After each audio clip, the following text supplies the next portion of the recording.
So hello guys, welcome to my YouTube channel. This is me Aniket Gupta. So last video lecture में हमने topic start किया था that is DNA replication. तो आज हम उसी को कंटिन्यू करेंगे।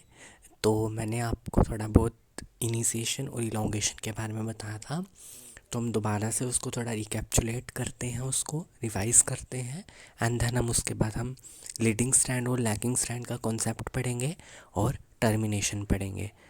ओके। सो हमने कल देखा था कि semi conservative mode of replication से डीएनए रेप्लिकेशन होती है।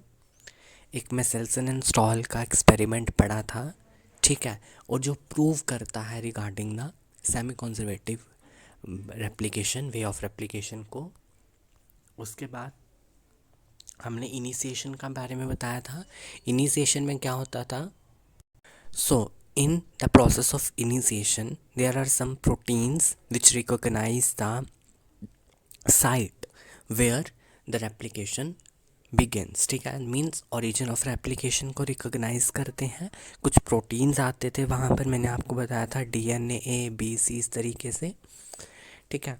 जब वो प्रोटीन्स वहाँ पर आते हैं तो वो क्या करते हैं, उस ओरिजिन ऑफ रेप्लिकेशन को रिकॉग्नाइज करते हैं एंड देन उसके बाद वहाँ पर रिक्रूट करते हैं कुछ इंजाइम्स की, ठीक है, रिक्रूटमेंट होती है इंजाइम्स की और वो इंजाइम्स बहुत ज़्यादा ज़रूरी होते हैं, ठीक है। सबसे पहले हमें पता है कि जो डीएनए है वो किस फॉर्म में प्रेजेंट होता है, डबल हेलिक्स की फॉर्म में, ठीक है।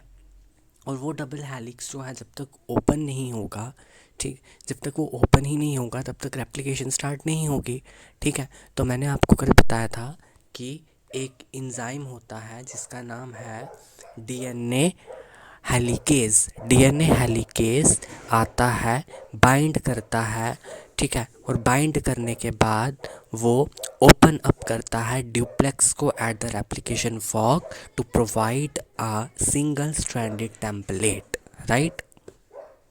तो आप यहाँ पर देख सकते हो ये रेप्लिकेशन फॉर्क मैंने बनाई, बीच में बनाया हेलिकेज, जिसने क्या किया है, इसके जो भी बॉन्ड्स हैं उनको तोड़ा है और उसके बाद इसने दो जो स्ट्रैंड्स हैं उनको सेपरेट कर दिया है।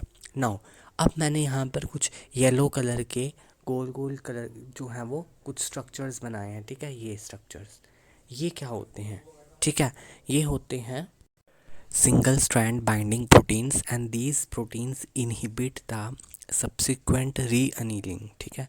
अब जैसे ही ये जो हमारा डीएनए डबल हेलिक्स है ये जैसे ओपन अप होता है तो अब दोबारा से री अनील ना हो जाए, दोबारा से कॉइलिंग नहीं हो जाए इसमें, तो यहाँ पर कुछ प्रोटीन्स आ जाते हैं, सिंगल स्ट्रैंड बाइंडिंग प्रोटीन, जिनको हम एसएसबीज भी बोलते हैं, एसएसबी प्रोटीन्स, ठीक है। ये एसएसबी प्रोटीन्स यहाँ पर आ जाते हैं और वो इस री अनीलिंग को इनहिबिट करते हैं, ठीक है। नाउ अब है इलोंगेशन। तो इलोंगेशन में क्या होता है कि जो भी प्राइमर्स होते हैं वो जुड़ते हैं आके, और प्राइमर्स के जुड़ने के बाद डीएनए पॉलीमरेज जुड़ता है, देन उसके बाद वहाँ पे वो ऐड करता जाता है डीऑक्सी राइबो न्यूक्लियोटाइड यूनिट्स को उस डीएनए चेन के साथ, राइट। अब हमने पढ़ा था कि जो डीएनए पॉलीमरेज है it can only synthesize new strands in the 5 prime to 3 prime direction. 5 prime से 3 प्राइम डायरेक्शन में ही क्या करता जाता है, सिंथेसाइज करता जाता है, right. The two newly synthesized strands grow in opposite directions because the template strands at each replication fork are anti-parallel। ये तो क्लियर है सभी को कि दोनों के दोनों मतलब कि साइड पर एंटी पैरेलल होते हैं।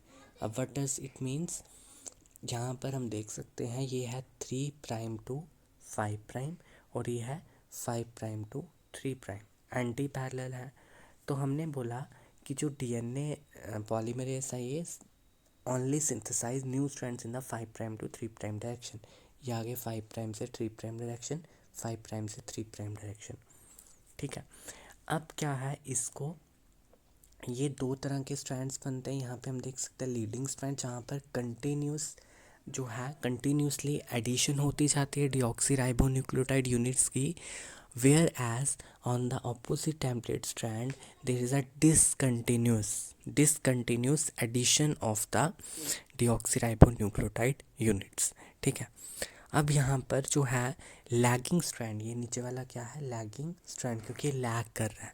जो सिंथेसिस है लैगिंग स्ट्रैंड की वो कॉम्प्लिकेटेड है। क्यों कॉम्प्लिकेटेड है? Because DNA polymerases can add nucleotides only to the 3 prime end of a primer.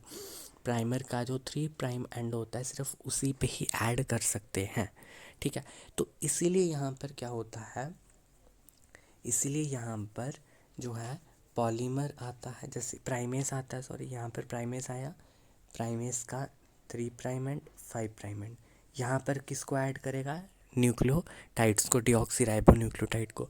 फिर प्राइमर यहाँ पर लगेगा, प्राइमर की 3 प्राइम एंड 5 प्राइम एंड, फिर 3 प्राइम एंड के ऊपर एडिशन करेगा। तो इस तरीके से जो है ये एडिशन होता जाता है। ठीक है, किसके ऊपर, लैगिंग स्ट्रैंड के ऊपर। ठीक है, और जो हमारा लीडिंग स्ट्रैंड है वहाँ पर सिंथेसिस कंटिन्यूसली होती है from a single primer on the leading strand template and it grows in the 5 prime to 3 prime direction. ये आप देख सकते हो 5 प्राइम टू 3 प्राइम डायरेक्शन में कंटिन्यूसली मूव करता जा रहा है। This is the leading strand.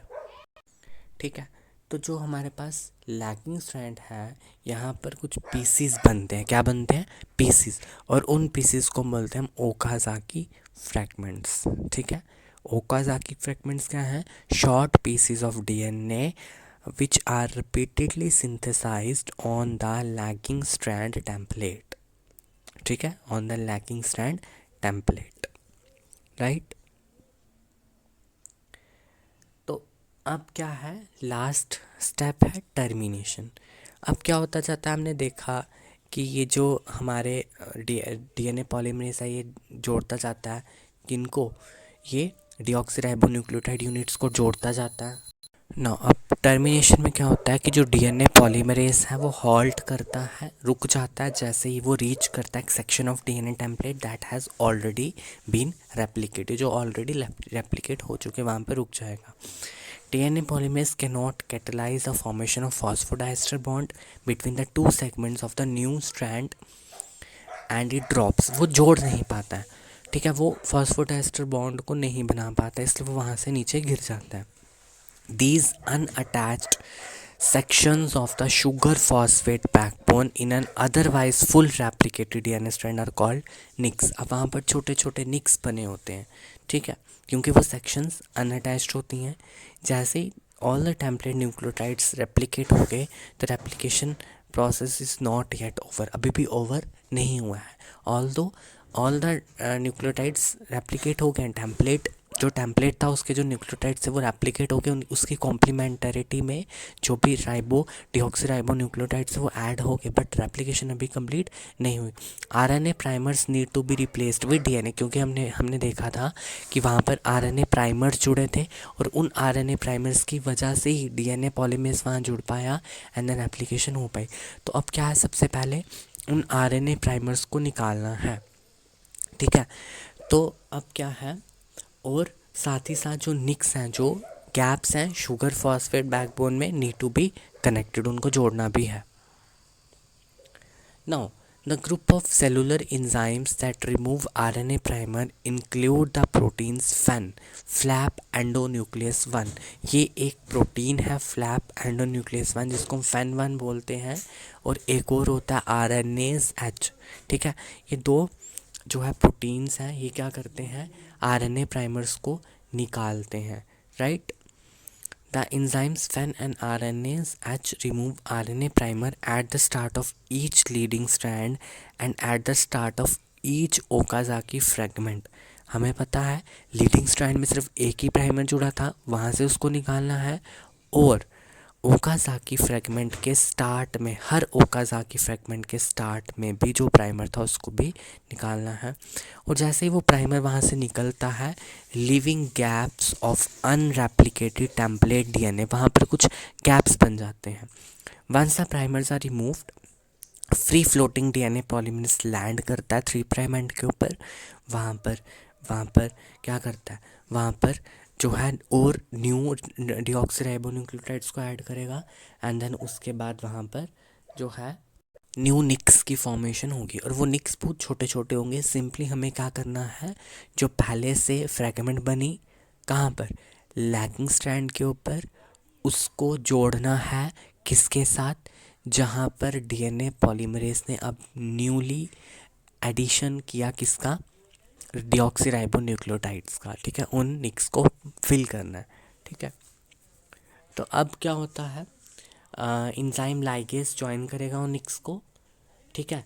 After ligases has connected all the nicks, the new strand is one long continuous DNA strand and the daughter DNA molecule is complete, right? तो यहाँ पर एक model मैंने explain किया है, इसको बोलते हैं flap model. In this model क्या होता है कि जो आप यहाँ पर देख सकते हो, प्राइमर यहाँ पर लगा हुआ है 3 प्राइम टू 5 प्राइम के ऊपर, राइट। तो इन दिस केस जो ये प्राइमर है ये क्या करता है, ये जो है इसको काटता है कौन, fan one, that is flap endonuclease one काटता है। कहाँ पर काटता है, ये जो है आपको देख सकते हो यहाँ पे, at the junction of the helicase, जो है ब्रेक करता है बिटवीन द हाइड्रोजन बॉन्ड, जो हाइड्रोजन बॉन्ड्स होते हैं प्राइमर और टेम्पलेट के बीच में। ये जो जंक्शन है मैं आपको दोबारा से बताता हूँ, ये जंक्शन है, यहाँ पर ये कट करता है फैन वन कट करता है इसको और यहाँ से ये निकल जाता है। सबसे पहले हेलिकेस आएगा, क्योंकि प्राइमर क्या करता है, प्राइमर ने भी हाइड्रोजन बॉन्ड्स बनाए होंगे, तो सबसे पहले हेलिकेस आएगा। हेलिकेस क्या करेगा, बॉन्ड्स को तोड़ेगा। Helicase breaks the hydrogen bond between the primer and the template. टूट गए बॉन्ड्स, आप देख रहे हो बॉन्ड टूटने की वजह से जो प्राइमर है बाहर की तरफ निकल गया। अब जो फैन वन है वो जंक्शन से कट करेगा, प्राइमर निकल जाएगा, ठीक है। डीएनए पॉलीमरेज यहाँ लगेगा, आगे सिंथेसिस होएगी और इस निक को लाइगेस, डीएनए लाइगेस भर देगा, चिपका देगा इसको, और इस तरीके से हमारे पास इंटैक्ट डीएनए स्ट्रैंड्स मिल जाएंगे, राइट। तो इस तरीके से प्राइमर्स की रिमूवल होती है, आपने देखा। और अब हम एक समरी को देख लेते हैं डीएनए एप्लीकेशन की। सबसे पहला क्या है, पॉइंट 1 है helicases unwind the parental double helix, unwind करेंगे, सिंगल स्ट्रैंड बाइंडिंग प्रोटीन्स वहाँ पर जुड़ जाएंगे सो दैट वो री अनिलिंग को प्रिवेंट करेंगे। उसके बाद लीडिंग स्ट्रैंड में सिंथेसिस होगी कंटिन्यूस, लैगिंग स्ट्रैंड में डिसकंटिन्यूस सिंथेसिस होगी एंड उसके बाद आरएनए प्राइमर्स को निकाल दिया जाएगा।